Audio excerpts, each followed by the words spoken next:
السلام علیکم دوستو، معلومات کی دنیا میں خوش آمدید۔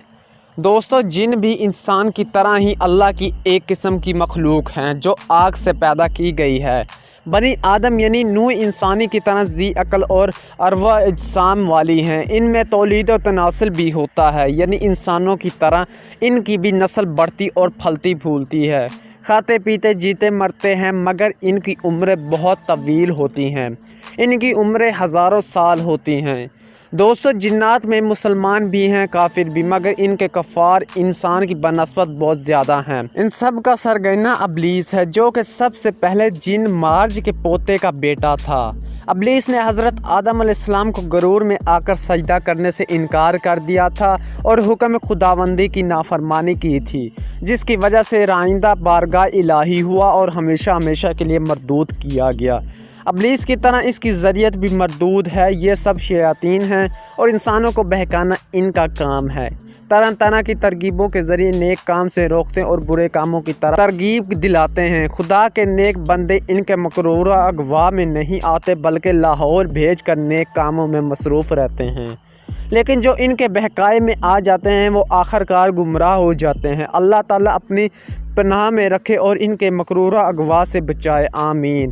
دوستو، فرشتوں کی طرح جنوں میں بھی بعض کو یہ طاقت دی گئی ہے کہ جو شکل چاہیں بن جائے۔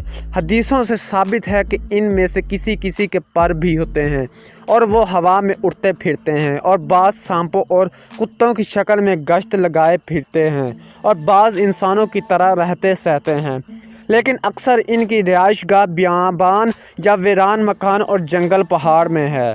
اسلام سے پہلے بھی عربوں میں جنوں کے تذکرے موجود تھے۔ اس زمانے میں سفر کرتے وقت جب رات آ جاتی تو مسافر اپنے علاقے کے جنوں کے سردار کے سپرد کر کے سو جاتے تھے۔ کہا جاتا ہے کہ انسان کی تخلیق سے قبل دنیا میں جن آباد تھے، جن کی آگ سے تخلیق ہوئی تھی، اور انہوں نے دنیا میں فتنہ فساد برپا کر رکھا تھا۔ قرآن میں حضرت سلیمان کے متعلق بیان کیا گیا ہے کہ ان کی حکومت جنوں پر بھی تھی۔ حضرت سلیمان نے جو عبادت گاہیں ہلکل بنوائی تھی وہ جنوں نے ہی بنائی تھی۔ صحیح حدیث میں ہے کہ ہر انسان کے ساتھ ایک ہمزاد شیطان جن ہوتا ہے۔ ہمزاد جن ایک قسم کا شیطان ہے۔ وہ شیطان کے ہر وقت آدمی کے ساتھ رہتا ہے۔ وہ مطلقہ کافر معلون ابدی ہے، سوائے اس کے جو حضور اقدس صلی اللہ علیہ وآلہ وسلم کی بارگاہ میں حاضر تھا۔ وہ برکت صحبت اقدس سے مسلمان ہو گیا۔ صحیح مسلم میں حضرت عبداللہ بن مسعود سے ہے، رسول اللہ صلی اللہ علیہ وآلہ وسلم فرماتے ہیں، لوگوں، تم میں کوئی شخص نہیں کہ جس کے ساتھ ہمزاد جن اور ہمزاد فرشتہ نہ ہو۔ لوگوں نے عرض کی کہ اے اللہ تعالیٰ کے رسول صلی اللہ علیہ وآلہ وسلم، کیا آپ کے ساتھ بھی ہے؟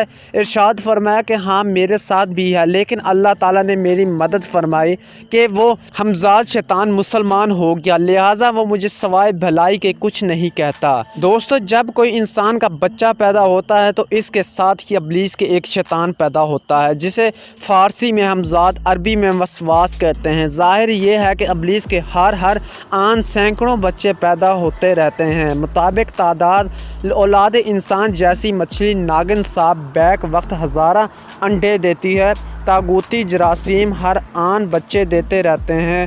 مسلم شریف میں ہے کہ عبداللہ بن مسعود فرماتے ہیں کہ نبی کریم صلی اللہ علیہ وآلہ وسلم نے فرمایا، میرے پاس جنوں کا داعی آیا تو میں اس کے ساتھ گیا اور ان پر قرآن پڑھا۔ فرمایا کہ وہ ہمیں لے کر گیا اور اپنے آثار اور اپنی آنکھ کے آثار دکھائے، اور نبی کریم صلی اللہ علیہ وآلہ وسلم زاد و زار رونے لگے۔ جس زمین پر ہم زندگی گزار رہے ہیں اسی پر وہ بھی رہتے ہیں، اور ان کی رہائش اکثر خراب جگہوں اور گندگی والی جگہ ہوتی ہے، مثلاً بیت الخلاء، گندگی پھینکنے اور پاخانہ کرنے کی جگہ وغیرہ۔ تو اسی لیے نبی کریم صلی اللہ علیہ وآلہ وسلم نے ان جگہوں میں داخل ہوتے وقت اسباب اپنانے کا کہا ہے، یعنی دعائیں اور اذکار۔ قبرستان اور ویران جگہوں پر بھی ان کا ڈیرا ہوتا ہے، اسی طرح گھروں کی چھتوں پر بھی یہ مخلوق رہتی ہے۔ اسی لیے شام کے وقت سورج غروب ہوتے وقت نبی کریم صلی اللہ علیہ وآلہ وسلم نے چھوٹے بچوں کو چھتوں پر چھوڑنے سے منع فرمایا ہے۔ اللہ تعالی ہمیں تمام شیاطین سے اپنی پناہ میں رکھے، آمین۔